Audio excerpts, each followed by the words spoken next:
Good morning, everyone. We'll call this meeting to order. It's our commission meeting dated the 8th day of May 2018. To my right is Commissioner Kerry Gibson, and I'm Commissioner Jim Harvey. Commissioner Ebert is in Alabama receiving a reward, not a reward, an award from the Air Force back there. So we excuse him today. We'll start with a moment of silence, followed by a pledge of allegiance from Mr. Joe Hadley, and our thought of the day will be given by Commissioner Gibson. We'll now have that moment of silence.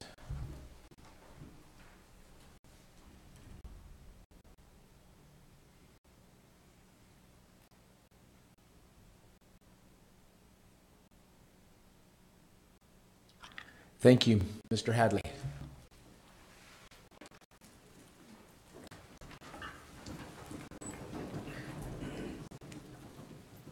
I pledge allegiance to the flag of the United States of America and to the republic for which it stands, one nation under God, indivisible, with liberty and justice for all.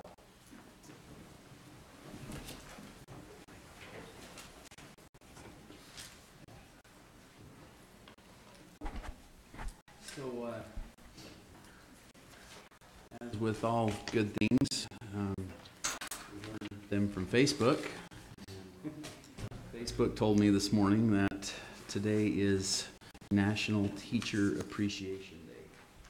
And I have to admit, it got me thinking back quite a bit to some teachers in my life who have made a tremendous difference to me. I've thought of everyone from kindergarten on up through higher education, and the ones that really kind of knocked it out of the park in making a difference in my life. Just the other day, I got a phone call from my kindergarten teacher. I'm not sure, I didn't even know that she remembered me, but she had a county issue and wanted to talk, and I was able to help her a little bit, and she, at the end of the conversation, she said, "You were always a good boy." And I know that that's not true, especially as a kindergartner.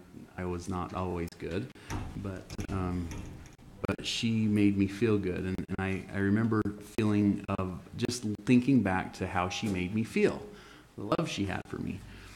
I also, a couple of months ago, at a political convention, ran into my high school English teacher. Hadn't seen her for a while. She might be listening, so I don't know what I should say here, but she was not... Proper English.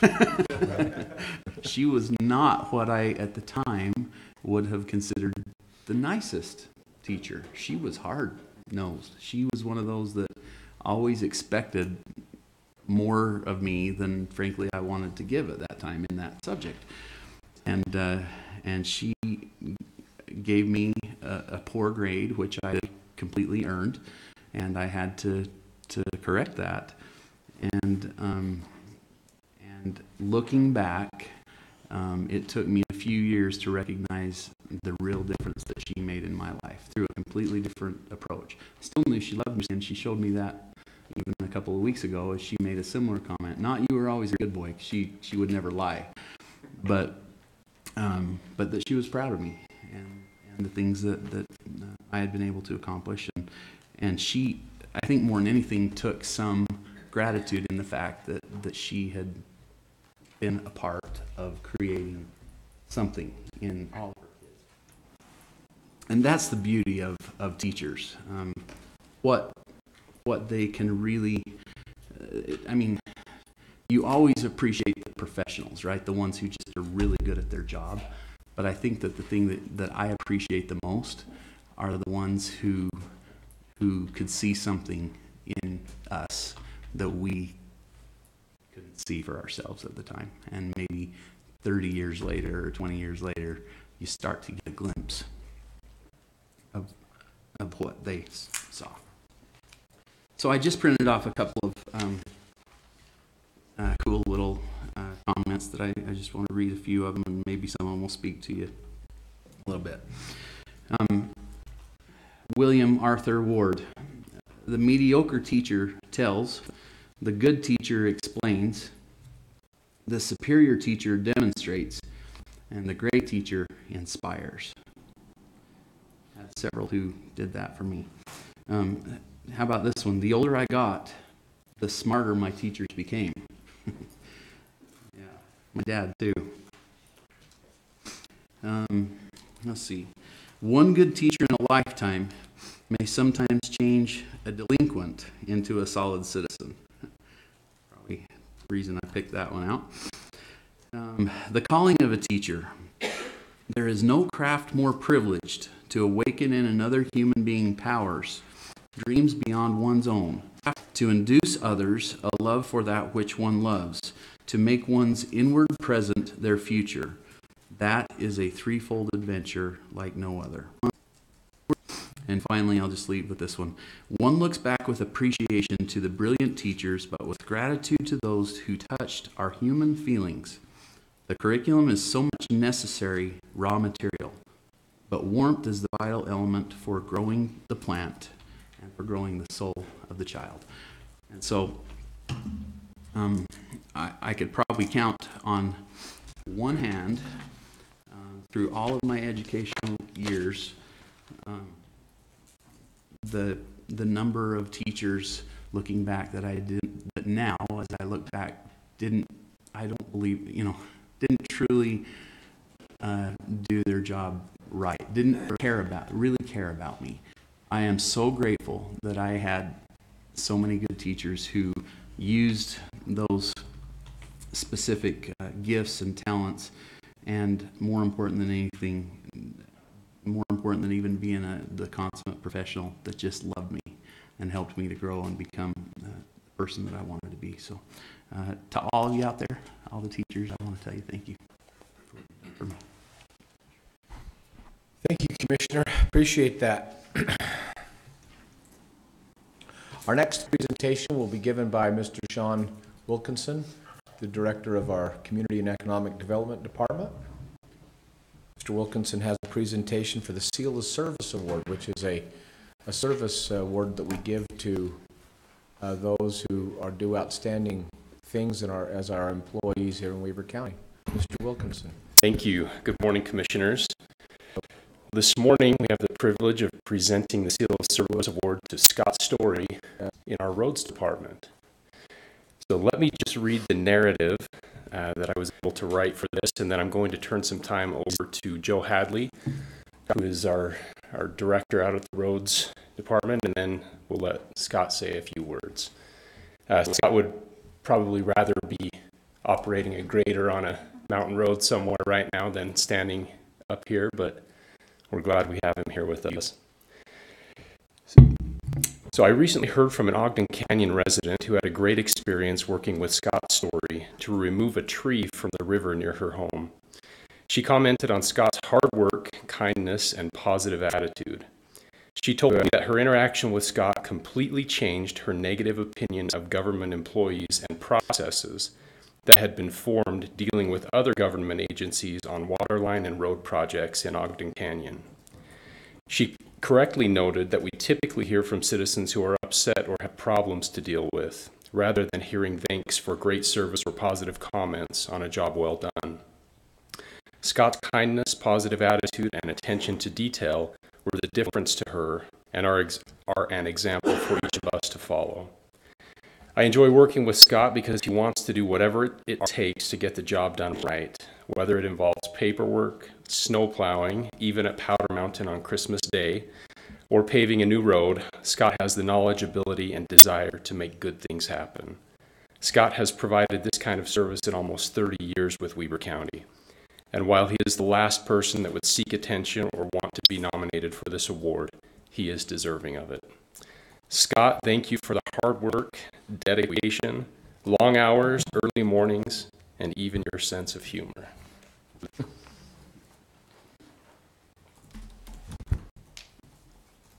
Scott Story's worked here almost 30 years.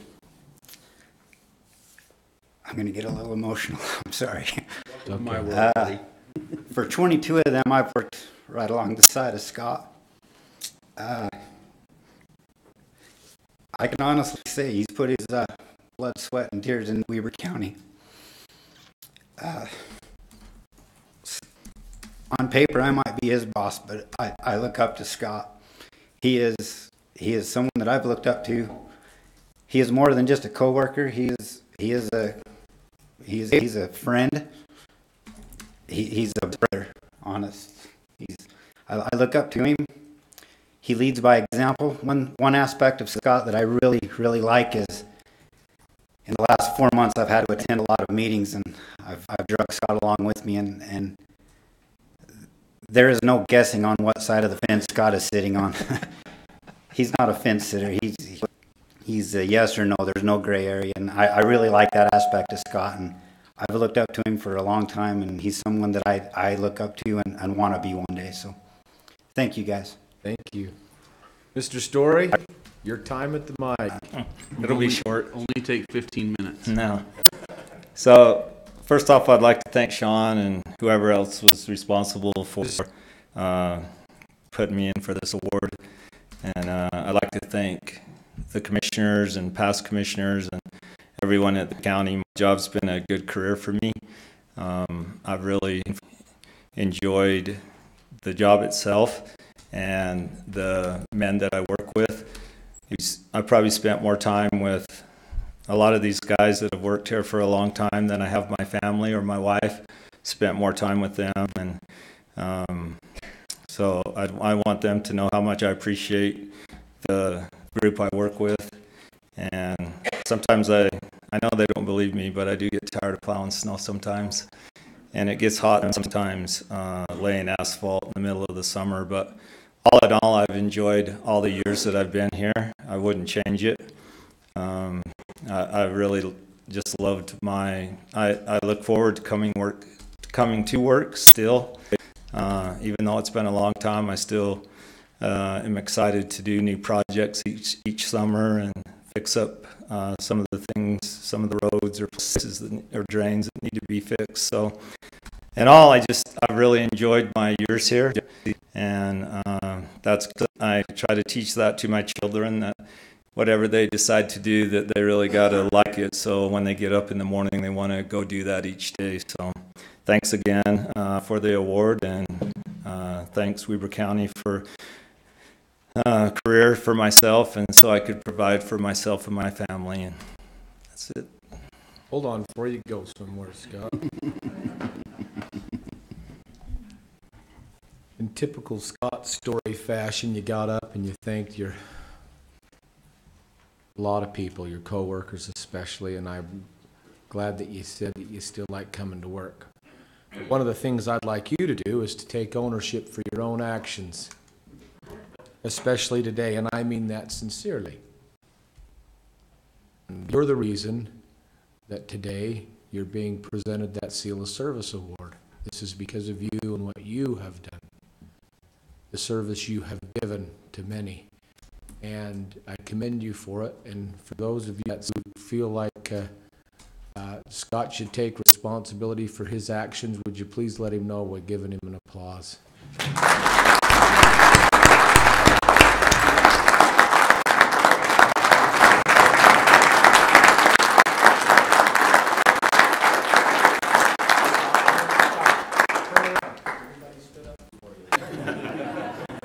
Before you go somewhere, Scott, Commissioner, you want to say anything before we go down? Well, I'll be quick because I think it's pretty well been said. Scott, I've had the opportunity to work close with you for 8 years now, and you are truly a class act. You're a good man, one that I respect immensely, one that I always felt like I could trust your feedback and honest direction and advice. And when I look at the type of person that I'm really, really grateful I get a chance to work with at Weber County, it's you. And so I just want to tell you thank you, let you know how much I appreciate and love you. Thanks. Scott, we're going to come down and get a picture we have for Scott today, so it's recorded. We have a Seal of Service plaque that's dated today, and it's got that gold seal on it, and we have another picture for you of Benjamin Franklin. I wouldn't frame this one, but you do with it what you want. So, let's.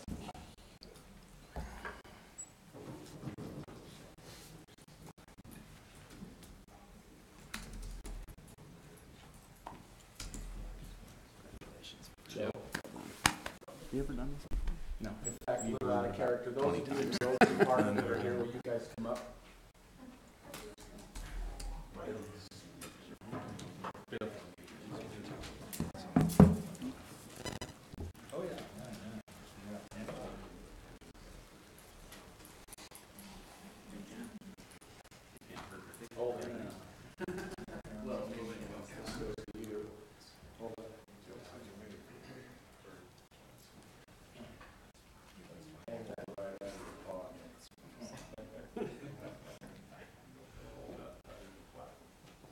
I need you guys to pretend to like each other. I'm sorry, can't suck in anymore. 1, 2, 3. Okay, one more camera.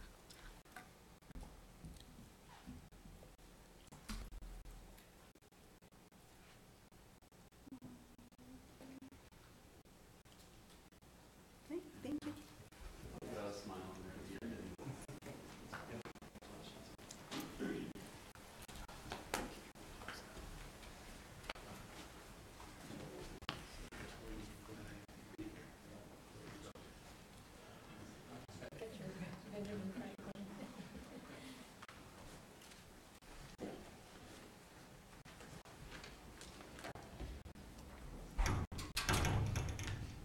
You know, Scott, a lot of guys, when they talk about different people, they say, that guy should write a book. And you know what? I hope you choose to do that one day, Scott. I hope you do write a book, because that'd be some great reading. The stories of Scott Story. Be great. Commissioner, should we move on? Item number F on our agenda are the consent items. Item number 1, there is a request for approval of warrants 1425 to 1429 and 427898 to 218095 in the amount of $1,251,060.63. Item 2 on the consent items are a request for approval of purchase orders in the amount of $53,237.34. Item 3 is a request for the approval of the minutes for the meeting held on May 1st, 2018. Item 4 is a request for approval of ACH payments to U.S. Bank in the amount of $136,799.10 for purchasing card transactions made through the billing cycle ending March 26th, 2018. Item 5 is a request for the approval of the ACH payments to the U.S. Bank in the amount of $182,433.30 for purchasing card transactions made through the billing cycle ending April 25th, 2018. Item 6 is a request for approval of new business licenses, and item 7 is a request for the Human Resource Department for approval to surplus office equipment. Item 8 is a request for consideration and or action on the request of an approval of a road dedication in the Circle N subdivision, a 3-lot subdivision. Item 9 is a request for approval of change order number 6 on Staker Parsons contract 5160049, and item 10 is a request for approval of change order number 6 on Meridian Engineers contract 5170034. Any questions, Commissioner? I'm just looking at staff for a second because there was some talk that maybe one of those should be pulled and debated. Is that not the case now? 9 and 10? Is that okay? Is that still what the thought is?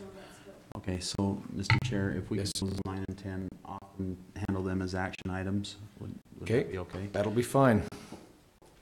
We'll move item 9 and 10 after item number 8 on our agenda today. Great. Any other things? And could we just handle them right after the consent items since take them next? Would that be okay? I don't see a problem with that. That'll be fine. All right, thank you. We'll move those then and move those to 1 and 2 respectively and move the others down to Mr. Hatch. Hey, We issued 13 purchase orders this week for $53,000. 39% of that amount, or $21,000, was for our Homeland Security office, and those were to purchase some UTVs. 21%, or $11,000, is for special events, and that's for pipe, drape, and tables for conventions and events. As far as checks go, we issued 203 checks this week for $1.3 million. Roughly half of that, or $656,000, was for the library, and that was construction at the main branch. 10%, or $131,000, went into jail, and that will cover was to cover food, utilities, and mental health services for inmates. 6%, or $78,000, was for our workers' compensation insurance, and 5%, or $64,000, was to roads and highways, and that was to purchase a distributor truck. Badly needed distributor truck. Yeah, thank you. Awesome. Any comments or questions regarding that? I don't have any. Great. None being recognized then. I'll call for a motion on those items. Move that we approve items 1 through 8 on the consent calendar. Motion accepted and seconded by the chair. Items 1 through 8 on the consent items. We'll call for the vote. All in favor? Aye. Aye. All motions carry. We'll now move on to item G and our action items, which is, we'll call this number 1, a request for approval of change order number 6 on the Staker Parsons contract 5160049. Jared, do you want to present that then? I guess that's why you're coming to the mic.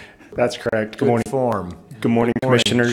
Jared Anderson with our Mr. Chair, Yes. just to explain, we just received a call in the office this morning from the department saying that they thought that these would be better recognized as a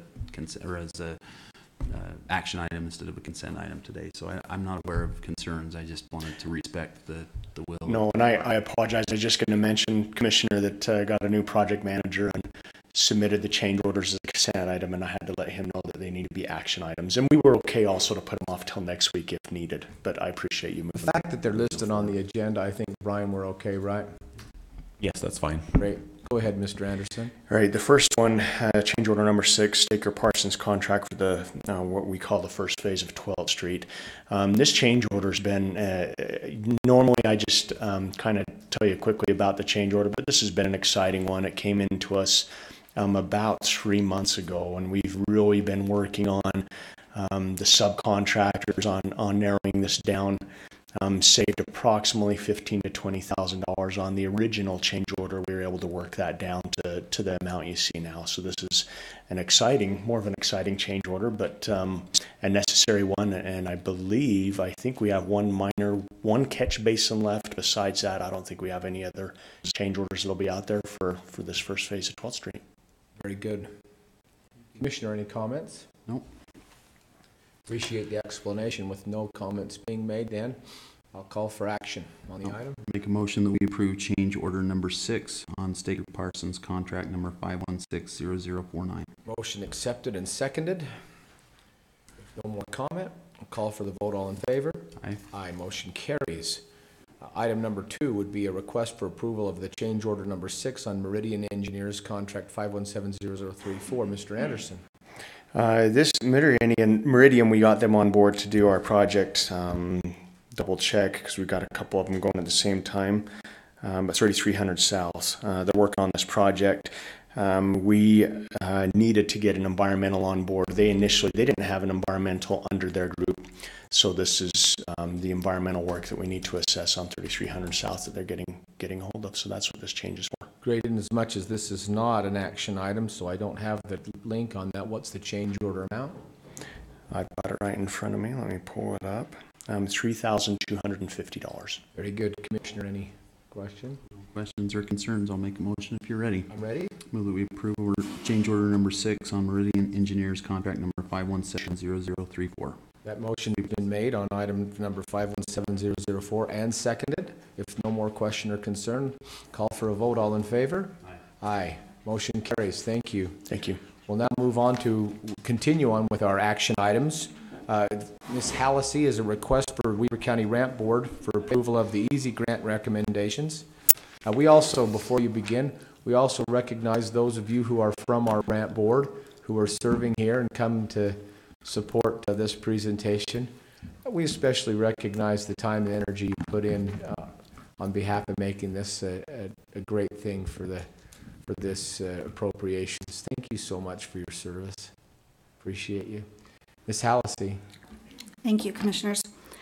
After reviewing about 65 applications, the board met together and went through each application individually after spending hours at home going through them before they came, so they were very prepared.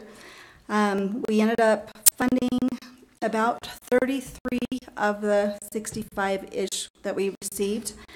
The applications get better every year, which is shocking because they're always so great, but it makes it a little more difficult for them to decide, and they work very hard in doing that. I have put copies of the awards on the back table and also in your packets, and I'd like to follow up with what Jim said. These members to this board are amazing. RAMP would not be anything like it is without them, and I felt terrible that I didn't recognize Ann last night for attending, so I want to make sure and recognize both Ann and Steve, and Ann's been a great chair, and we're going to miss her in that position. And with that, I'd like to ask for approval on these recommendations. Great, thank you very much. Commissioner, any comments? Yes, I just reiterate my thanks to the committee. It's, as we know, a volunteer effort that is very time consuming, and they have done a very good job of sorting through all this data and information. And for any of you that have never been in our office around Shelley's desk around January through about right now, the attacks are like this. I mean, they're just unbelievably challenging to sort through. And I think I just need to express that to Shelley as well. We've been short-handed a little bit in our office over the last little while, and she has a lot to do, as do Michelle and Stacy. And this RAMP thing just adds to everything, and it's just really impressive to see.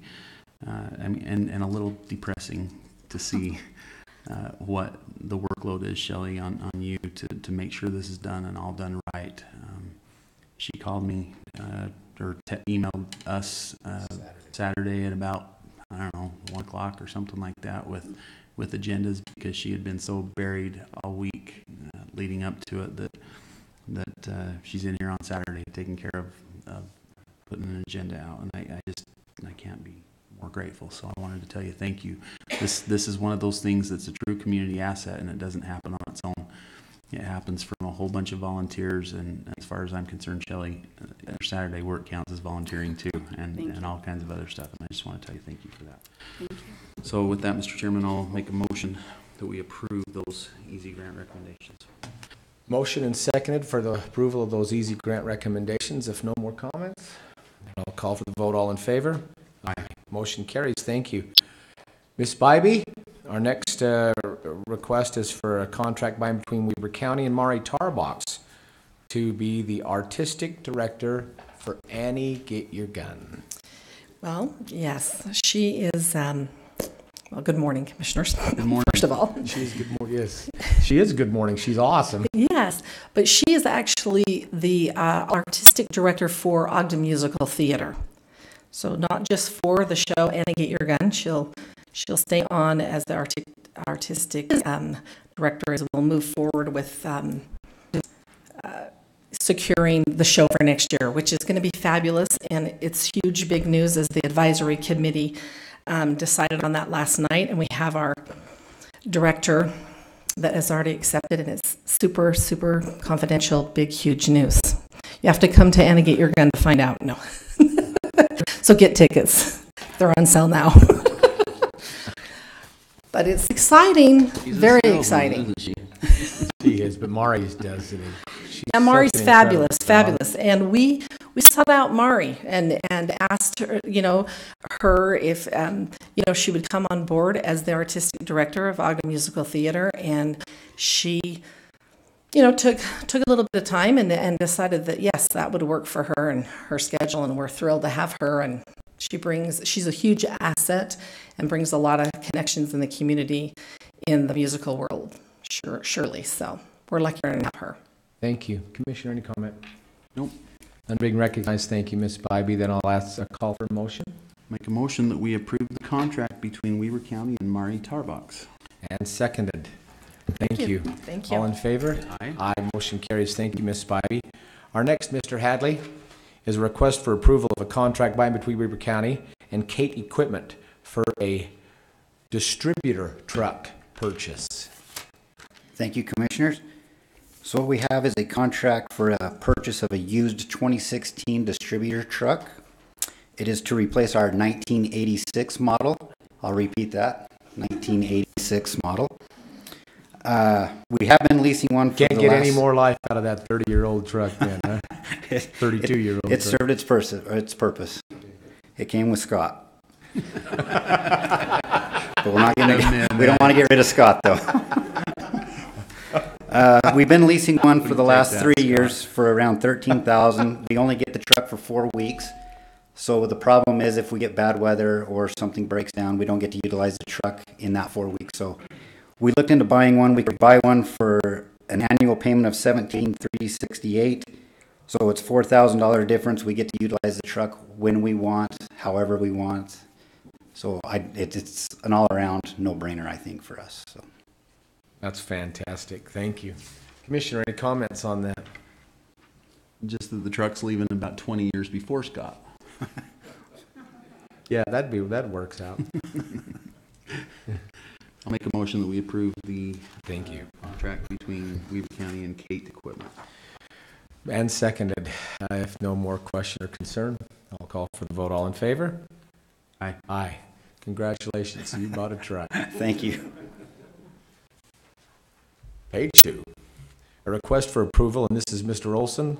You've got the next 2 items, and if you'll just present those together, a request for approval to ratify the contract by and between Weber County and Darren Beddoe RV. And again, this is to ratify that contract for the RV show in conjunction with the Cinco de Mayo event. And the next one would be to ratify the contract by and between Weber County and the Utah Quarter Horse Association to hold the flat track races during that same event. Tell us about it, Duncan. Yeah, we had an awesome weekend, just an awesome weekend, and we just needed to ratify a couple little things on the contract to make sure the percentages were fair to both the parties. But we had live music, we had great food, the horse races went awesome. We're going to have the finals are going to be on May 19th. So coming up in about a week and a half. But we had a good time. We had groups from all the surrounding states as well as from Utah County came up and performed, and we had a really good show.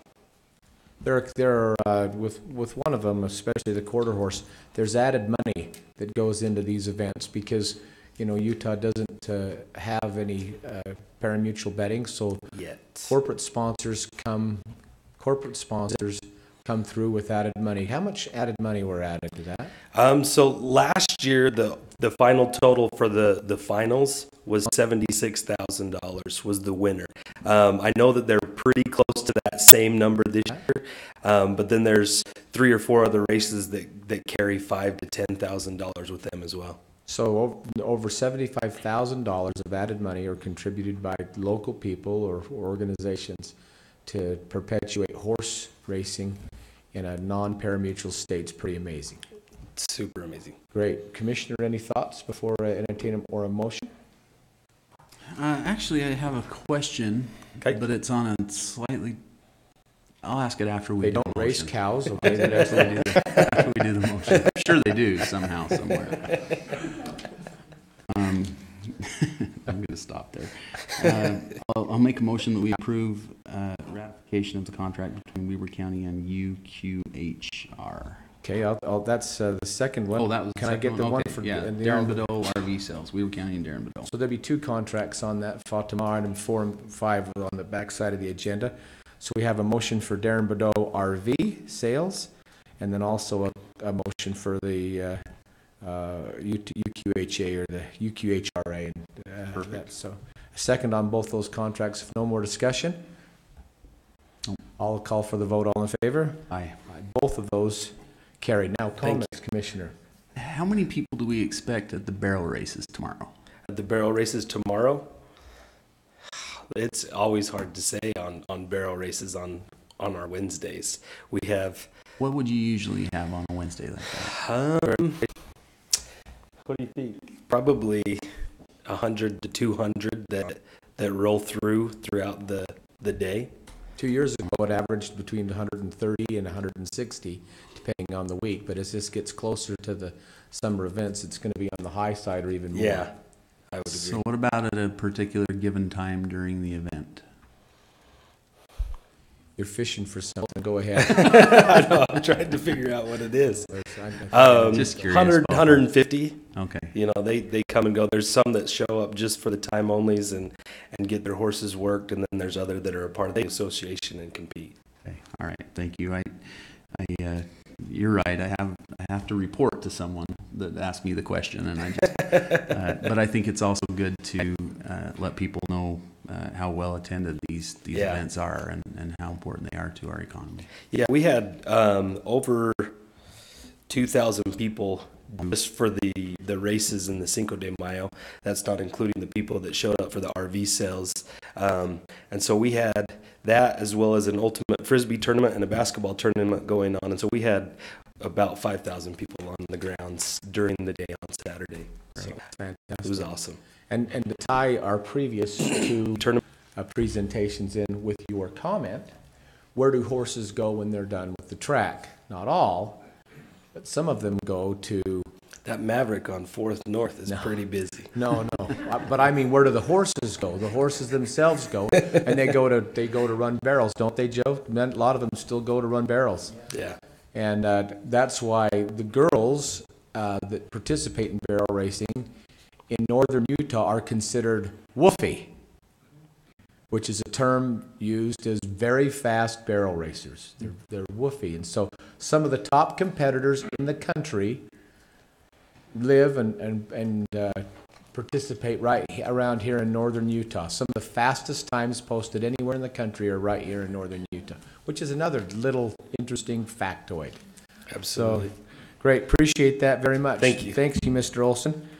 Our next item will be presented by Brian Barron, which is a request for approval of contract by and between Weber County and Napoli Schronknick, Magleby Cataxis, and Greenwood, and Dusnip King Olson and Worrell Havas for litigation against the manufacturers and distributors of opioids. Mr. Barron. Thank you, Commissioners.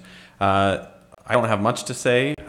We actually have Matt McEwen here representing the firms.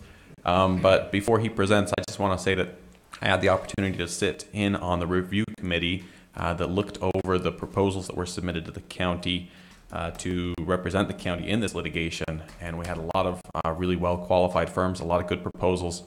But these particular firms stood out above the rest in their ability to represent us both here locally and should the case be removed to federal court, they're in an excellent position to represent us there as well.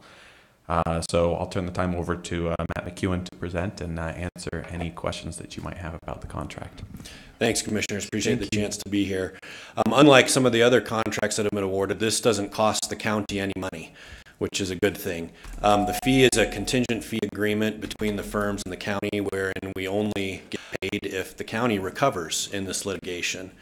And we share in we advance the costs related to the litigation. We're part of a consortium with the Napoli Shkolnik firm of some 150 counties across the country who are sharing costs related to expert depositions and other discovery. So Weber County will not bear 100% of any of those costs. We spread them out, and if where we can use those to that discovery from other counties, we use it here. And when that recovery happens, that's when the costs that we advance, we pay all those out of our own firm coffers, are repaid, and then our fee is paid, and then the county gets to retain the rest.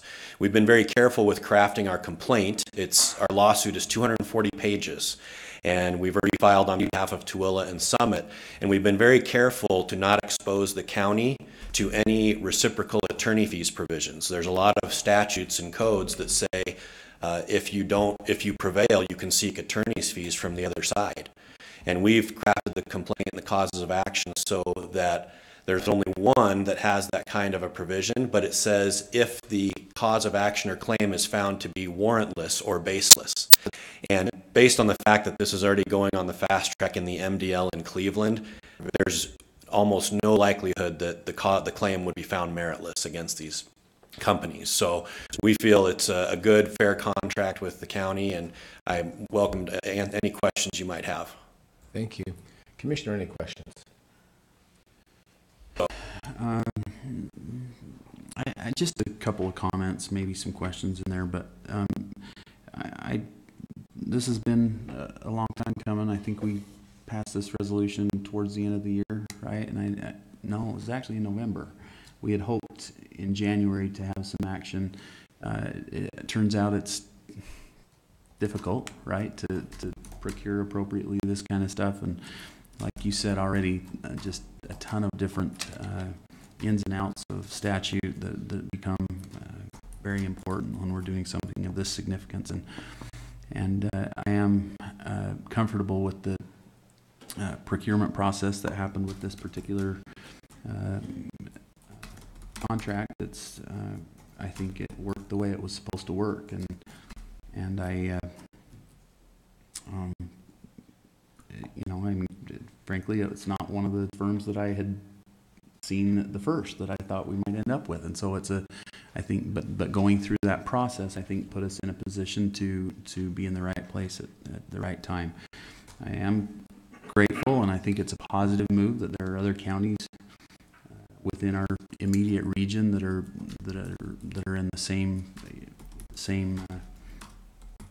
group. I think that gives us some ability to share data and information that will help us as we go forward. And the confidence that they went through a similar process and came up with a similar result, I think makes me more comfortable with this contract. And so I think it's a wise move. I think it's something that we wanted to do for a while, that we feel like is an appropriate step at this point.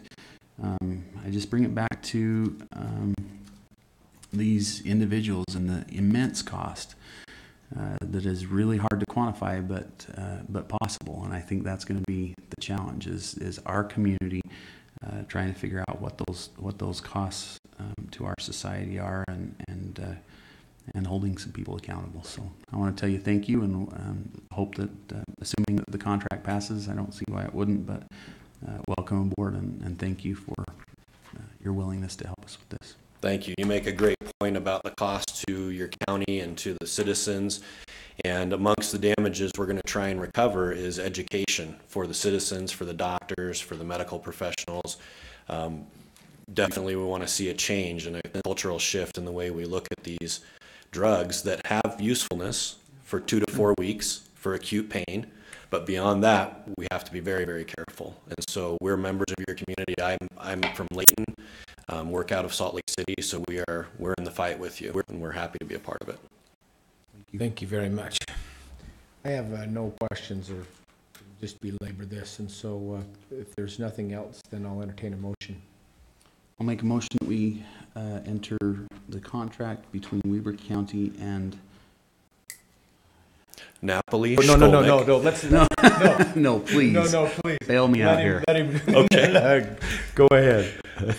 Napoli, Skolnick, Magleby, Cataxinos, and Greenwood, and Dusnup, King, Olson, Worrell, Havas, and Mortensen. Yeah, that one. I had it. I know. Yes, yeah. Okay. I'll second that. But I'm not going to say it. That's fine. I'll call for the vote. All in favor? Aye. Aye. Motion carries. Thank you. Thank you. Item number 7, Mr. Ewart. This should be treated as a second reading for a request of consideration and decision on the proposal to amend the certain sections of the land use code to provide new open space requirements for cluster subdivisions with special emphasis on agricultural encouragement, and to offer new or modified definitions and/or clerical edits to other sections code relate to the new or modified definitions. I can tell you, Mr. Ewart, go ahead. Thank you, Commissioner. As we talked about this last week, the thing that we needed to delay just a little bit for was a little bit of clerical edits and a couple of comments from legal that needed to be taken care of. There was a paragraph or two that needed to be restructured just a little bit to make it a little bit more clear for administrative purposes. The purpose and intent and all that from last week's meeting haven't changed at all. So if there's any other questions beyond what we discussed last week, I'd be happy to entertain them. Are you satisfied now with the language that's in this provision and this proposal? I am. Great. I'm very satisfied. I hope it works the way that it's intended to. Great. I know there's been a considerable amount of work and time and energy, effort, thoughtfulness that's gone into this even since the presentation from last week. Has been. And so I appreciate that, the effort up to then and since then as well. You're very welcome. Thank you. Commissioner, any comments or questions regarding this? No. None being recognized, then I'll welcome or entertain or love a motion. Motion is to approve second ordinance number 6, which is second reading on sections of the land use code as presented. Great, thank you. It's a motion accepted and seconded. If no other comments or questions, all in favor? Commissioner Gibson? Aye. And Chair Harvey? Aye. Thank you. Motion carries. Thank you. Item number 8, Mr. Jensen, is a request for approval of a contract by and between Weber County and LSI Business Development, Inc. to assist in intergenerational poverty efforts. Mr. Jensen, you're here with Julie Fisher. Yes, Commissioner Harvey. He was my former seatmate. Excuse me? He was my former seatmate. She was a freshman with me in the house many, many moons ago. Really? I didn't realize I was sitting by such a distinguished person. Thank you for being here. Met her this morning, so thank you for inviting us to come this morning. It's a little bit of nostalgia to see Scott Story honored and to receive a $100 bill as the son of a former county commissioner. I was just wondering if I, as the son of a former county commissioner, might be similarly rewarded. Great. Sarah, did you get him a job application? And after 30 years, I'm sure we can make that happen. Well, it's actually my road that Scott plows and grades, so I know of his good works, and I have nothing to compare with that. So I have a very brief little PowerPoint presentation, and then I'd be happy just to work through the contract with you if you have questions this morning. Thank you. So, push the top of this. There we go. It's been 2 years. I think Commissioner Gibson was here since Lieutenant Governor Cox came and held somewhat of a pep rally in this very room to initiate work with intergenerational poverty at the county level. It's been 6 years since our own Senator Stuart Reed sponsored legislation that focused the state's attention on the fact that we have nearly 60,000 children and youth in our state who live in intergenerational poverty, which means that their parents were likely also in poverty. It's to be distinguished from situational poverty, which all of us encounter as students or young married people or at some point in life. And it deserves special attention because it's such a difficult cycle to break. The slide's a little busy, but it's designed to show you that the average annual income for all Utahns is about $44,000, whereas the average annual income for IGP adults is about $13,000. And in the upper right-hand corner, again, maybe too small to read, is a graphic that is designed to sort of set forth the state's approach to this, which is to focus on the economic stability of IGP families, on the education of the family, on their health, and all of that undergirded by early childhood education, which seems to be such a critical element of helping people break this cycle of poverty. After about 5 years of the state keeping careful records and sharing data, I think they realized that for the rubber to meet the road, that would have to happen at a county level. So our county, along with I think 8 others, was selected to create our own welfare reform commission. Let me just go to this.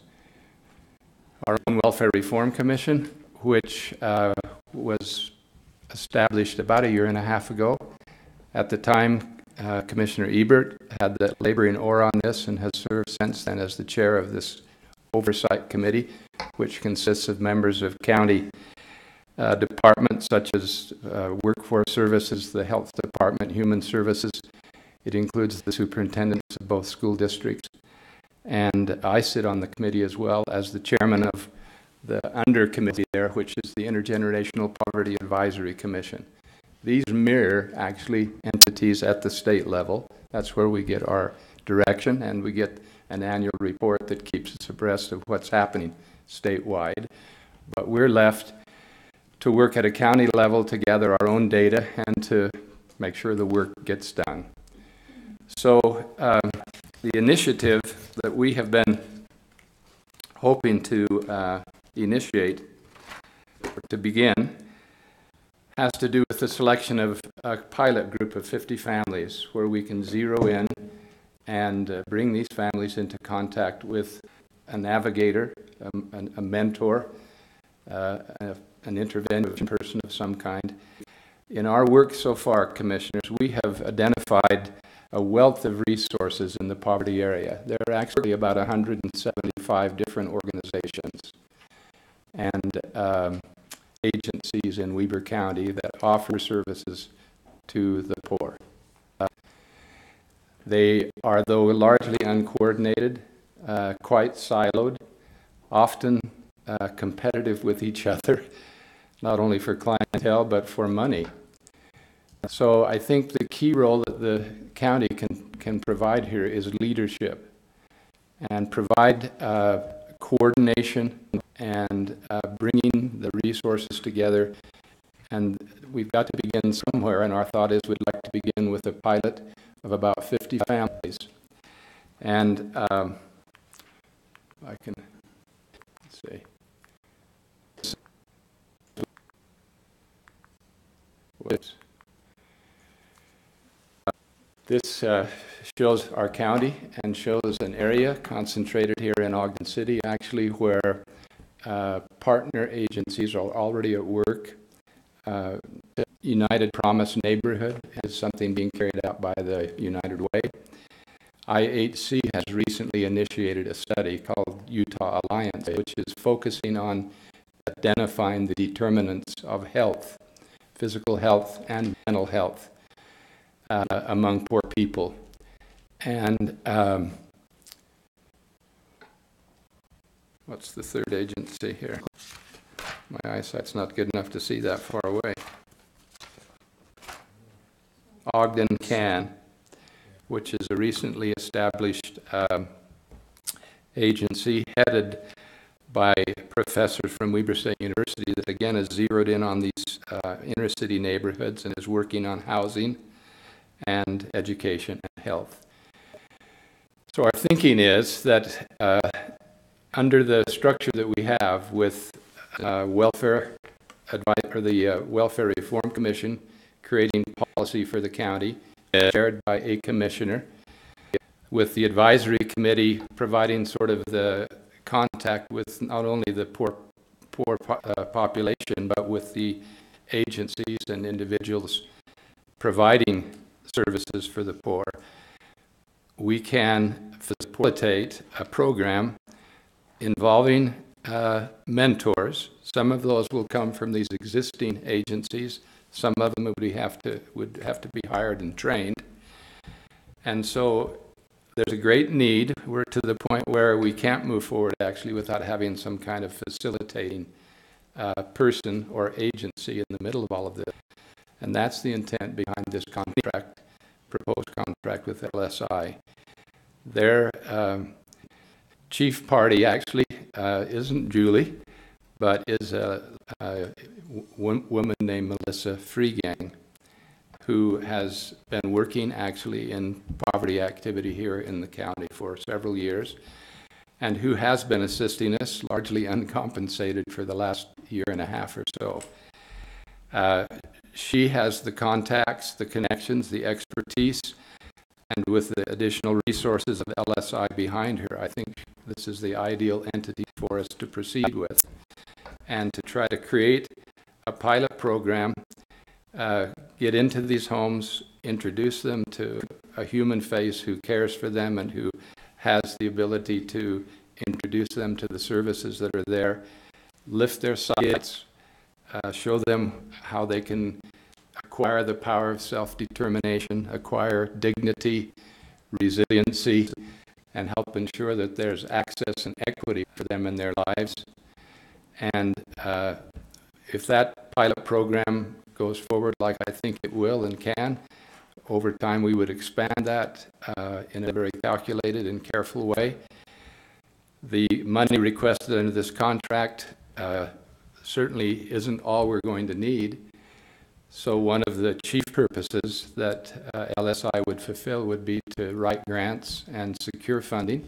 You may know that the state legislature just appropriated $1 million to be divided up among the 8 or 9 counties who are making progress in IGP work.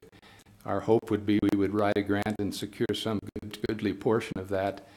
And then we have actually other private sources that we hope we can tap into and finance a very robust and viable program going forward. But it has to start with someone to organize, facilitate, and push this forward. It can't be done by volunteers beyond what we've already done. So that's my purpose in being here today. I've enjoyed my role so far. Even as an old man, I find great satisfaction in trying to be of service to our community in this way. But we do need, I think, the professional assistance of LSI to go beyond where we currently are. So I'm happy to entertain your questions, but I certainly recommend the approval of this contract with whatever changes or modifications you good men feel you need to make. Mr. Jensen, thank you. Commissioner, comments? Well, I do have quite a few questions. It's okay. Marlon and Julie will answer every one of them, I'm sure. She always did. There are a lot of them that I didn't even ask.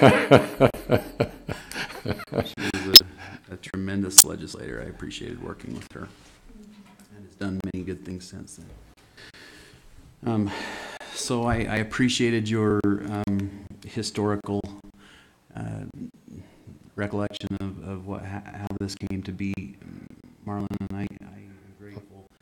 I agree with you. I was here pounding the pulpit and leading the charge when we asked the community to get behind us in this effort, and I'm really grateful that they really have. We have probably 30 really good members of the advisory committee from various segments of our community that have been very faithful for the year and a half we've met almost monthly. And I also begged and pleaded with you a few years ago to come aboard and offer leadership, as you mentioned, from a volunteer basis, and I'm convinced that you are key with your connections, integrity, all of the above, to be able to make this project succeed. And I guess that's one of my biggest fears is what happens if you're not here. And so don't leave. Well, there is risk involved in employing someone at my age. In employing someone for free, and that's the challenge. But I guess some of the things that I'm about to ask and say are concerning to me, because over that period of time, I think we have had some failures, frankly, in our direction and in the way that I believe that we should be going. We've had several consulting contracts that I think were handled inappropriately and, frankly, became a negative face to this important program. and we let down, I believe, our taxpayers in our ability to make this go forward and go forward appropriately. And that's what I am hoping to avoid here with these questions and these a few adjustments that I'd like to propose. Okay.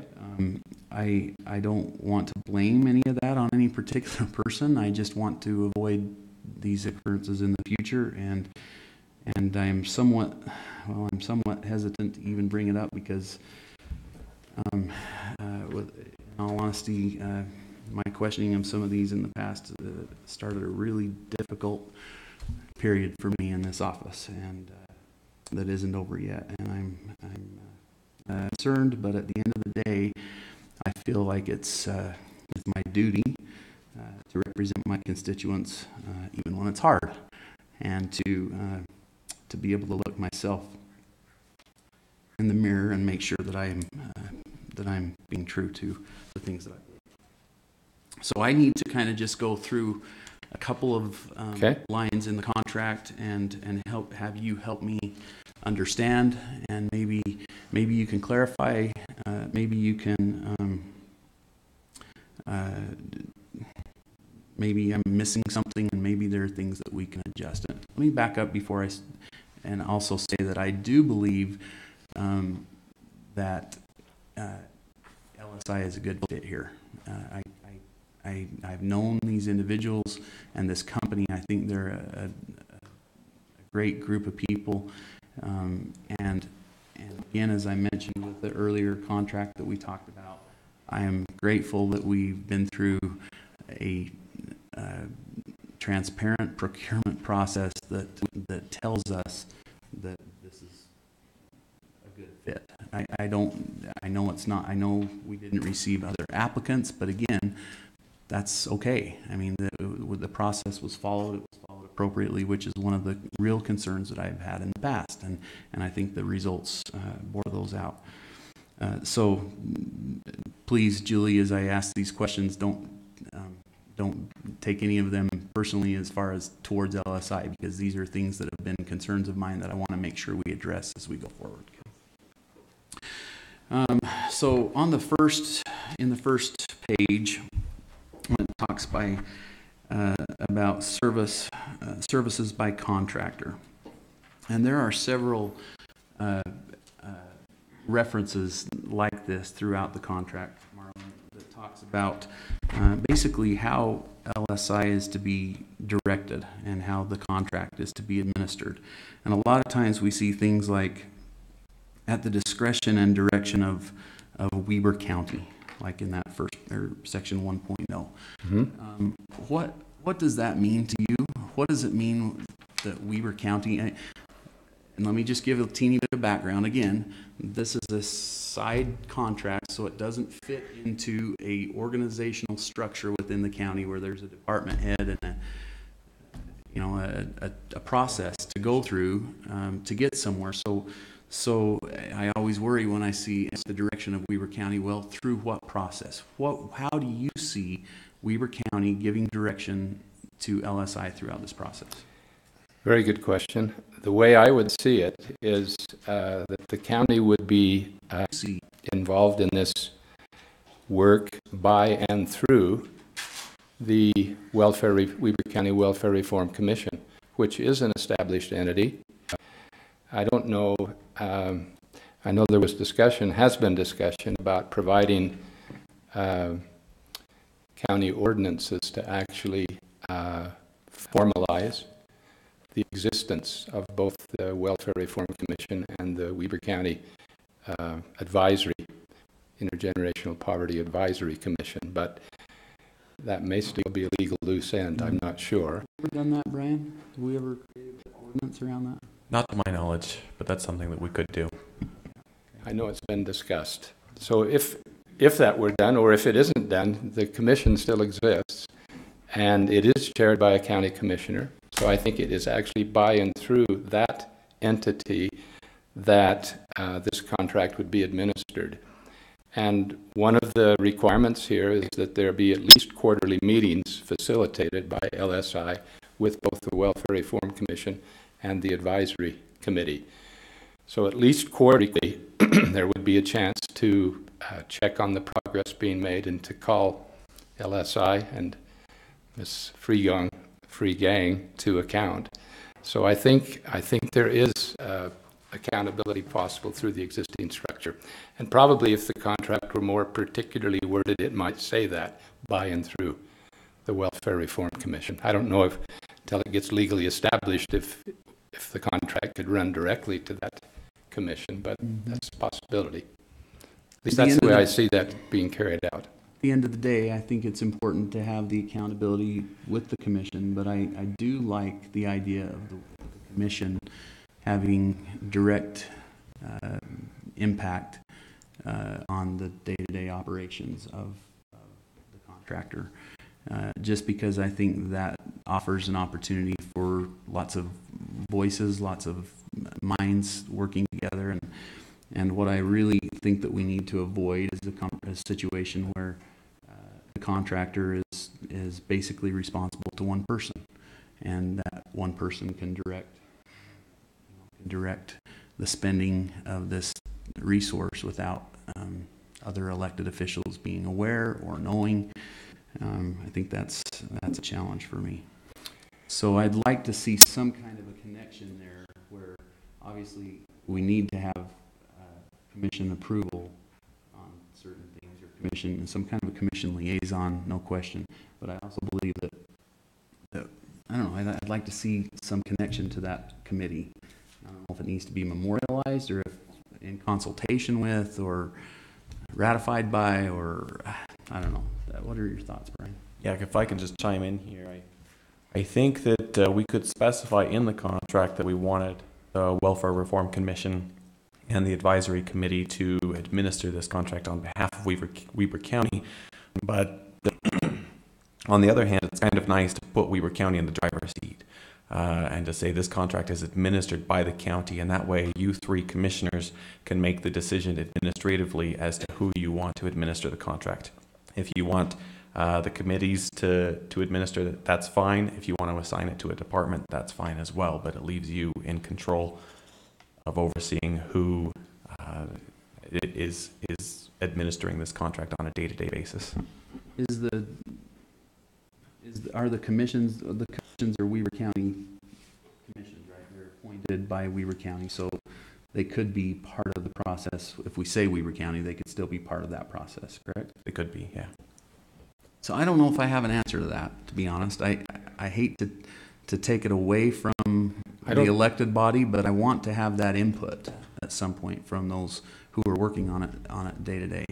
I don't think either of those bodies, has any desire for dominion, and I certainly see your point that that keeping the entire commission informed and all three of you involved in the approvals, the key approvals that are given, is important. So however that could be worked out, whether it's having LSI come to the commission quarterly and render a report prospectively as well as retroactively on what's been done and what's coming up, that could be done. That isn't a burden at all. In the contract, it talks about them attending those meetings anyway, so I would imagine there would be an opportunity for a report. Right.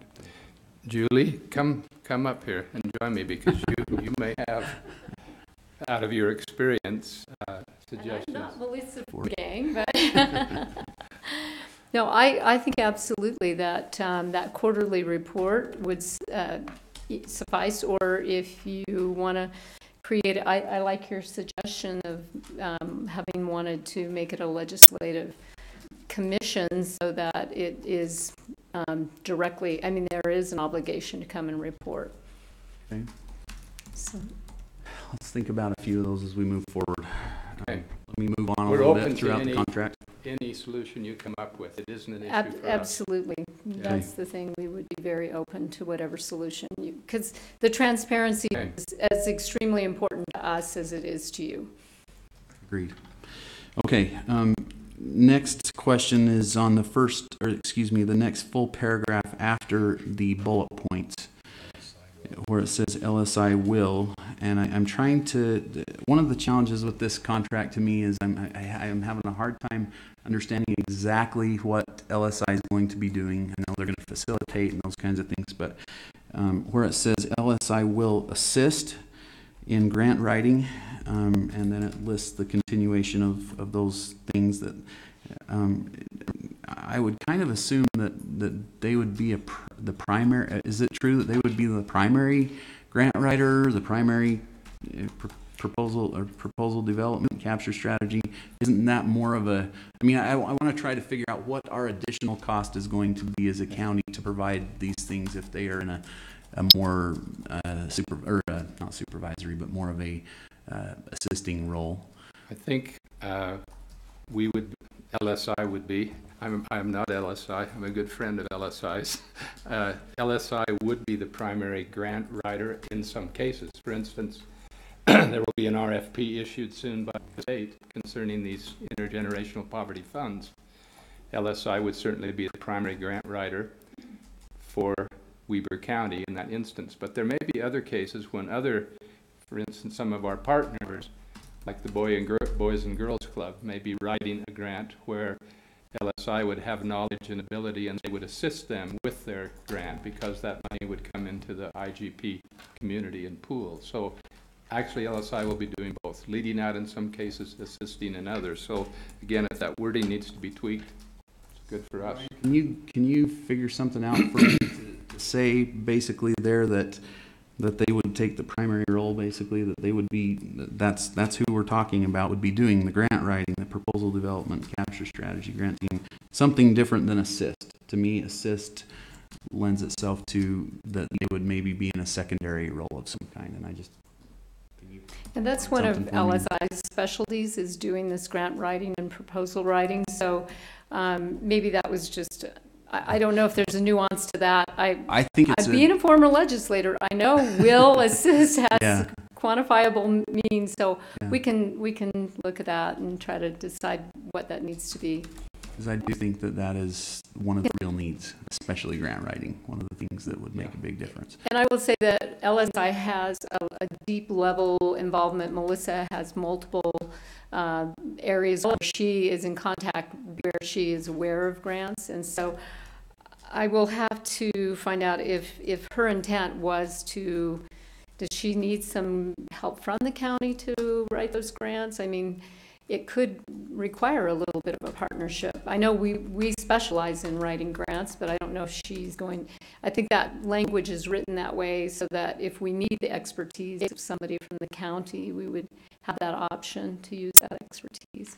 I'm going to chime in if I'm interrupted, but my understanding is that she would be taking the lead role in that process. Absolutely. And that there wasn't, that's my understanding from Melissa. Commissioner? Great. If you could give me something. I think formalization would be a little better. I can concur with that 100%. I think it's important that we, I'd like to be able to get something on paper today that we can pass and send forward, and maybe there's tweaks from the other side. Maybe this goes back and forth a few times. I don't know, but I think that's one of the areas that I'd like to. Moving on. Just help me to understand what would be the purpose or an example of in the same paragraph about halfway down. If Weber County receives additional funding through LSI's efforts that includes funding for LSI's administrative costs, Weber County agrees to pay that funding for administrative costs to LSI. So say that we get a grant. We're not saying that the entire grant would go to LSI. We're saying that, are we simply saying that if there is an administrative cost associated or administrative payment associated with that would go to LSI? Do I understand that correctly? Yes, correct. And if you want any clarification, I spoke with LSI directly about this provision, and the way it was explained to me is that when they're writing grants, there's often a line item there for administrative costs because there is some cost in going out and making sure that whatever the grant money is for actually takes place. And so LSI would be going above and beyond what they're obligated to do in this contract by administering those additional grant monies. And so they would get that specific portion for administering the grant money. Perfect. That makes sense to me. All right, moving on to the next page, top line.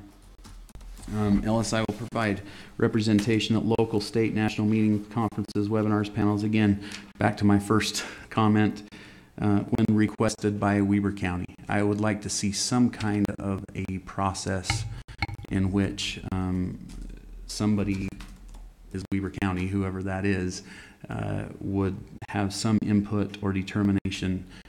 That's just one of those things that I could see as a possible concern, maybe could get out of hand, especially when we're talking about travel over long distances or things like that. Can you help me with anything there that would? Well, I think if we solve the general issue and figure out how it will work at that upper level, then it will treat all of these exceptions. And if that's, coming before you, as I observed your process this morning, you approve a lot of things. There's no reason why you couldn't approve some trip request if that's what you'd like to do. But I think if you handle it in the general, we'll get to these specifics and know how that's going to roll out. Excellent. Is there a reason why we backdate to April 1st in anybody's mind, or could we start that today, or I think we can start that today. whenever May Yep. 15th or something like Yeah. that, or upon the signing of the contract? The contract has kind of been back and forth, and so it's just a technical, clerical, that we need to set it as May 1 or May, whatever today's date is. Okay, Well, great. and some information on that, I actually requested that it be May 1st, and I was informed by LSI that they had done some work on some grants in the month of April already for the county, and they were hoping to get paid for that. That's why they requested the April 1st start date. I choose to take Julie's word. But whichever way you want to go. I mean, we're happy to do May 1, but that was the initial request, was April 1, because there had been quite a bit of work. Melissa has been working. Believe me, there's been a lot of free work. A lot of free And I think, excuse me, may I, Commissioner? With this commission, the Welfare Reform Commission being active now for, before I started here, 18 months or so more, I think, and LSI's been participating, at my understanding, is that correct? Yes. Since the inception. So since in 2016, they've been doing some things. I just want to make sure I have a clear understanding on that. That's true. I think there have been times, Commissioner, when there have been little snippets of money that have come from a grant or something, so it hasn't been all without compensation, but much of it has not been compensated. It's We just- did have a contract with LSI previously to this. It was small, I think. It was $10,000 or something. Yeah. Do you remember when that was? It was Told fairly this morning, recent. Brian said that It was. it has run out now, so I think it was a year contract. And that actually didn't even touch us. It was kind of a pass-through for the IGP, correct? I think it was. Yeah. I mean, we didn't use it as compensation, LSI. Okay, great. So we'll look at that structure. This probably gets to my biggest concern in line 3.0. Compensation for services, and it continues on for a couple paragraphs. The biggest concern I have is the length of the term of the contract. I talked to Mr. Jensen about that, and I don't know, rather than me put words in your mouth, will you tell me? Yes, and repeat I've had a chance to confer with Melissa, and I hope Julie would be of the same opinion. But there would be no objection, I think, on LSI's part if the contract were cast in terms of a 3-year term, but 1 year at a time, renewable annually for up to 3 years. And at the end of the first year of this contract, make a decision then whether you're going to continue or not. Yeah. I think there's enough teeth in this contract that they're going to get in and start performing, and you're going to realize how valuable they are, and we'll have fruits of our labors to show. So that isn't a problem for them.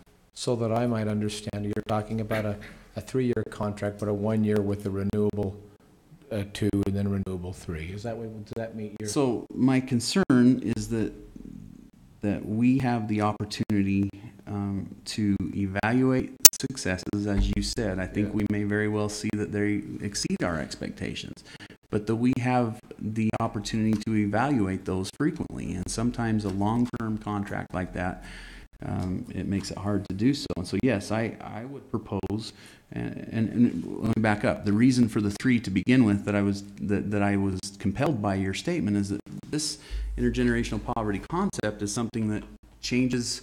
We have to change the whole way we think, and it's not a short-term process. So I get that, and I'm comfortable with making a longer-term commitment. But by the same token, when we have these types of contracts, I think it's super important that we have some kind of measurable, some kind of a deliverable, and that we evaluate those from time to time, and we're required to evaluate those. I can foresee circumstances, because I've dealt with them in the past, where there is no, where the information doesn't flow as freely as it should, and I'll just lay it out there. When I'm not in this chair anymore, whether it's a couple of weeks or a couple of months, I want the person who replaces me to be able to make his or her own evaluation appropriately, and not to have to make a big stink or a big whatever to bring up this topic of discussion. I'd like to see, at least on a yearly basis, that these types of contracts come to the governing body of the county for this type of discussion, so that type of evaluation might occur, so that we could really determine, are we making our goals? Because I don't think we have much more time, frankly, to prove to the public that we can do this. I think we've sputtered a little bit. I think we need to prove that we can do this. Anyway, so whether I don't know if it's important to time it around a budget cycle, probably doesn't matter. But I would say at least on a yearly basis. So I would make it a 1-year contract with automatic with renewals every year up to 3 years. Okay. Something like that. Brian, can you scratch something out that would make sense for us in motion on that? Yeah, definitely. So you're looking at a 1-year contract with the option to renew at the end of each year for a maximum of 3 years is what you're looking at? Yeah, in other words, that when we renew the contract, we don't have to go through the whole process again of procurement and all that. I think that's wise to go through that process once in a while. Maybe every 3 years is the time to do that, but I don't want to have to do that every year. But I do want to report. I want every commissioner to be able to hear exactly what's going on and whether they feel that those objectives are being met. I think those are reasonable requests, and I think in my experience with LSI, they'll withstand scrutiny very well. And I think the bullet points on that first page, summarize the initial deliverables, if you will, that they'll be working on, which will largely be organizational and structural to begin with. But once we settle in on 50 families and get trained interventionists, mentors to go into these families, then we'll be focusing on change in individuals. And we'll be talking about things like family health and family employment and family housing, and children arriving at the 3rd grade, being able to read at that level, and less teenage pregnancies, and the real tangible social benefits that will come from this eventually will be something that we will be tracking and able to report to you on. We'll need that kind of data if we're going to get financed over time. True. And Commissioner, if you go down to the last bullet point, termination, you have a Point on the front page. You have a last page. You have a 30-day. There's a clause in there that you have a 30-day out with 30-day notice at any point. Without cause. Without cause. So I saw that, and I appreciate it, and I think it needs to be there. But again, if it's acceptable, the problem is that could be there could be a situation. Let me just say that's a really hard process for one commissioner to initiate if they felt like they needed to. I would much rather. We did it at the legislature all the time. We say you have to come and report to us every year, and really we're not. I guess we are renewing, but we have to see the progress and what happens in order to make that work. And I think there's just more of a possibility that that a 3-year contract without coming back every year could kind of just go under the radar. This is something that we need to be talking about, even if we're not concerned. We need to be having this discussion in front of our constituents so that they understand exactly what we're doing, and this is a good forum to do that. So Absolutely. I think the 30-day thing is important to have in there, but I would like to see us go with the year contract as well. May I interrupt? You? Absolutely. No. I think in that, to answer your question or concern, Commissioner Gibson, and I would feel comfortable, Shelley, but I would feel comfortable, I saw your head nod, if LSI were to come to this body on a quarterly basis and make a presentation. I respect the fact that the amount on this contract has an hourly component attached to it, and so how that component is spent, or we use that up, but I would like to see at least once a quarter. So that would answer, I think, from what I hear you saying, if it were made publicly to a legislative body, you'd have that just a return and report, so to speak, on a quarterly basis, not annually, but quarterly. I think that would work out really good, and that would ensure that the entire commission is informed, despite which commissioner is assigned to this particular welfare reform commission or what decisions are made there. Then everyone would have the opportunity to hear a return and report type, or the progress and update on that too. I like the idea that it centralizes 175 of the agencies or organizations, as you, Mr. Jensen, presented today, and that Weber County leads out on that. I know that Lieutenant Governor Cox has recognized the work that our Weber County IGP Reform Commission has done as far as leading the state. I know that others are second to us with regards to that work, and I commend that committee and Commissioner Ebert's work for that work so far. I appreciate the detail that you've gone on to on this, Commissioner Gibson. But I also recognize that this process, from what I've learned about it, is not just going to take place over 3 months or a year or 3 years, but it's taken a lot of years to get to where these families are, and it's a 20-year process through this to really change this. Recently, at a presentation made by Governor Herbert to AAR, a new employer out at BDO, where greater than the average pay for people, they're introducing 1,000 new jobs out there. And I know that it was LSI that was intricate as part of getting that deal done. And this also has an economic development factor to it, and I respect and appreciate the work that you have done. I also appreciate especially the language by which, Commissioner, you've used today in what you have, and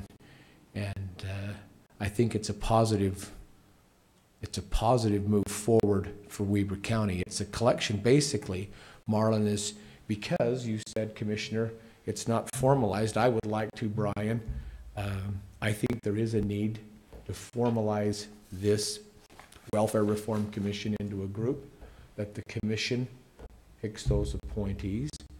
I think that would be wise for us to do moving forward. But Has that not already happened? I don't. Well, you'd said that you didn't necessarily know that if it has been formalized for sure in the legislative body. Whatever we need to do to either make that more clear. I don't have that knowledge right now, and maybe it has happened. I'm not aware of that. But however that needs to be more formalized, I think would be good government, would be good open dialogue, or being rather transparent for us to do something a little more like that. So if we're going to have them be part of the governing structure, we need to be up to date on who's serving and how they're serving, and terms and all that kind of stuff. And I don't know. That would be how we did that. I think the way we're all chosen by the county, but I don't know what the structure is. This goes back to, I think, when you, Commissioner, you and Bell and Ebert were here, and I don't know how the process went, where Lieutenant Governor Cox was there and Commissioner Ebert was chosen to head on the IGP, or why that dialogue was there. I don't remember that from being in the audience from before. So whatever that is, though, I like the idea of additional transparency as it relates to this, because to have the public's input, buy-in, and support would only help and assist the cause that we have at Weber County and LSI, assisting us to make this work even better for our region up here. Even though we're leading the state, that looks like it's an area that we could even do better.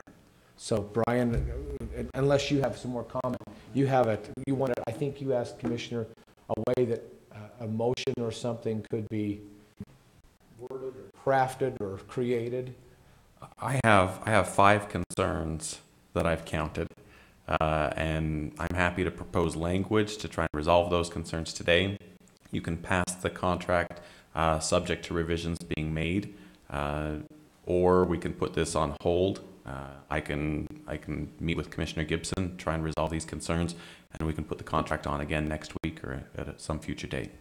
Commissioner, what's your pleasure? Well, I just have a couple more things I want to talk about, and Okay. then maybe we can address that if they're not too big, right? If there's something that we can handle. We're into this compensation area, and the next concern is that I had was the contract amount. That was based upon my concern arose from the RFP and the cost proposal that was included in the RFP. I have that in front of me today, and it's showing as you alluded to, an hourly rate, showing a $100 hourly rate for roughly 400 hours per year. Obviously, I think there will be more than that at the end of the day with the provision we talked about earlier, where additional things can happen with additional money that comes in, but for a contract amount of $40,000. And I'm just curious, as I talked to purchasing this morning, they weren't aware of a change of that amount. I'm curious if there's a reason for the additional amount, or a change in scope of the contract that would justify that, or how we would address that issue. I talked to Melissa about this. I don't have, yeah, Okay. go ahead. So I thought this is a very good question. Why is there a discrepancy between what appears to be the proposal, right, and then this contract? The difference between 60,000 and 40,000.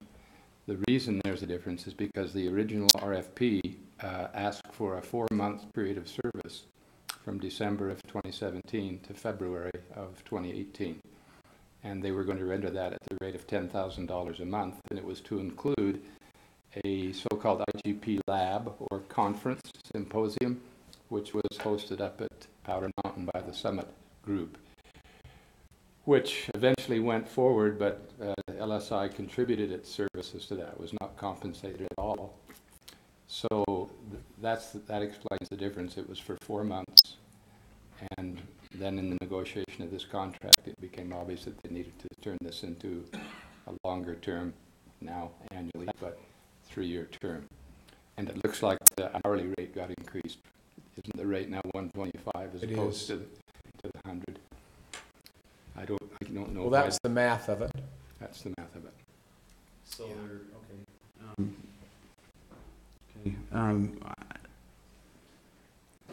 that actually concerns me a little bit. I mean, I understand the 4-month thing, and that makes sense. I'm grateful that, I mean, it's obvious that it's looked at a little bit differently, and I'm okay with that. I don't understand why the hourly rate would need to increase. That's my only concern at this point. I would rather see us, I mean, if there's more work that's being done, or the fact that it's being done over a longer period of time requires more overhead, that type of thing, I can understand that. But And I can just say that it's a much reduced rate from our normal hourly rate. It's a discount. I don't know if the fact that it's extending, Okay. I don't have And the far answer. be it from me as a former lawyer to argue about hourly rates. I think that's a great rate. Take it. That's a great. Let me just ask a quick question about travel expenses. I guess Right below the one we were just on about, oh, sorry, I skipped a paragraph that I wanted to look at. Under 3.0, second paragraph. The parties agree that if additional funding opportunities arise for work that would fall outside of the scope of the initiative, this contract, that they will discuss options for and consider entering into separate contract that would cover the additional work. I don't, I'm not a legal mind, I'm a little concerned about committing to other contracts without the due process that goes into that. Brian, can you give me some comfort on that issue?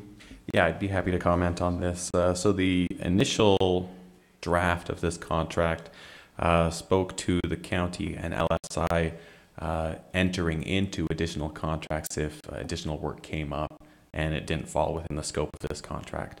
And in my conversation with LSI, I indicated that that would violate the procurement process.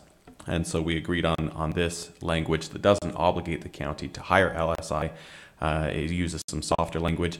We will discuss options for and consider entering into a separate contract, which means if some additional work comes up where LSI feels they could be beneficial to the county and it falls outside the scope of this contract, they can bring that to the county, ask if we're interested in hiring them.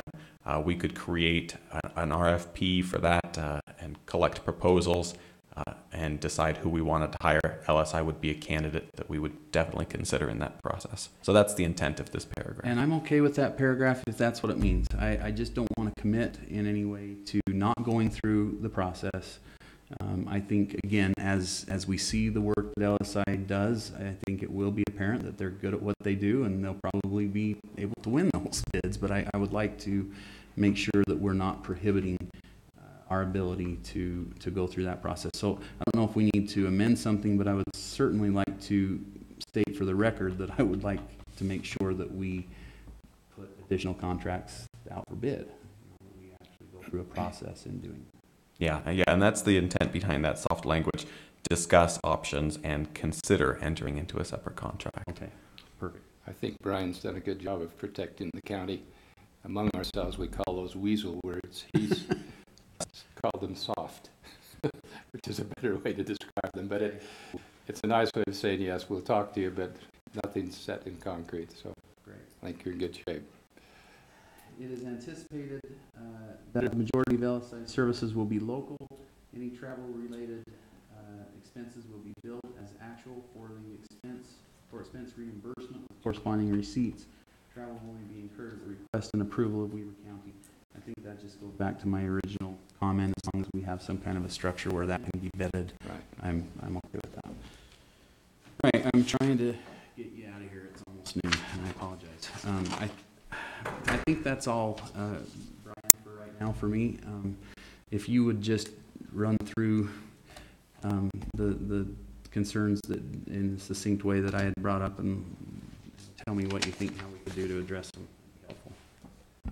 So I think that with the number of items that we have to address here, it would probably be better to take this contract and put it off until next week or 2 weeks down the road so that we can draft up some language that would resolve your concerns, but also LSI has to sign off on this. Right. And they have signed this version of the contract, but there's no guarantee that they would sign a version that we amend and approve today. Always a question of who goes first, right? I'm not Todd Weiler. He's our legal counsel. So. We may want to sit down and see if we can hammer out some language that would resolve your concerns. I think that we could probably make a stab at it in today's meeting, but I don't want to miss anything. I want to take some time and make sure that we've got everything resolved. I think that's wise from both parties' points of view. Out of respect for Commissioner Gibson's questions today, and having Commissioner Ebert, who's been leading that Welfare Reform Commission, it might be a good idea that we just.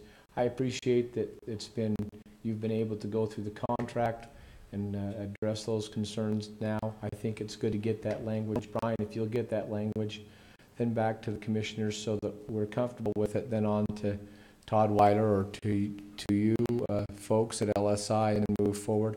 I do think, out of fairness, though, one of the things for me that I'd like to see, especially and you brought this up as a point, but in as much as LSI, I think it has been fair in treating the county to a lot of things without being compensated.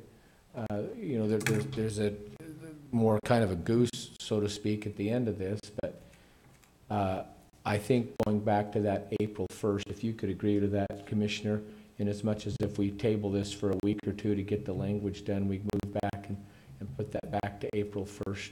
I think that would be fair for them, especially if we're getting a quarterly update. Would you feel okay with that, Commissioner? What kind of things would you be doing in the next week, Julie, that would be, or, you know, that would be a challenge that way, that you would feel like would need reimbursement if we started tomorrow, basically, instead of a month back? What kind of impact would that have on LSI? I don't think it'll impact us. Melissa is working with Commissioner Jensen on a regular basis on the IGP. I don't think it'll have an impact. I think. I really like that term, Commissioner Jensen. You call me Commissioner, but it's okay. No, I think, for Reform Commissioner. Well, that's what I meant. He's the chair, and I was giving him due respect. Very nice. I kind of like the spirit of what Commissioner Harvey's saying. I have been a first-hand participant in all of this, and have watched Melissa consistently for a year and a half give freely of her time. So I think the spirit of what you're saying, Commissioner Harvey, is let's acknowledge benefit conferred by backdating this slightly and giving her some compensation for that labor, and then going forward. I certainly feel good about that, and I think that's taxpayer money well spent. By virtue of that, it also keeps things on a quarterly, and if we do that, then our next report would be seemingly the first part of July or the end of June. So we would have that first quarter report. That's what we talked about coming up here in the next 6 weeks. So, okay. All right. Well, if that's the case, and it looks like it's going to be better to address these without taking action today, then I don't think I have anything else to bring up. Brian, we'll talk as soon as we can and make sure that we are clear on the concerns, you know, on the language that I have, and I, you know, I'm fully aware that some of it may be in a final version, some may not. I get how that works, but I think I'm there if you're there. Right. So going forward, if you make the amendments and LSI signs off on them, then it would just be a pro forma approval.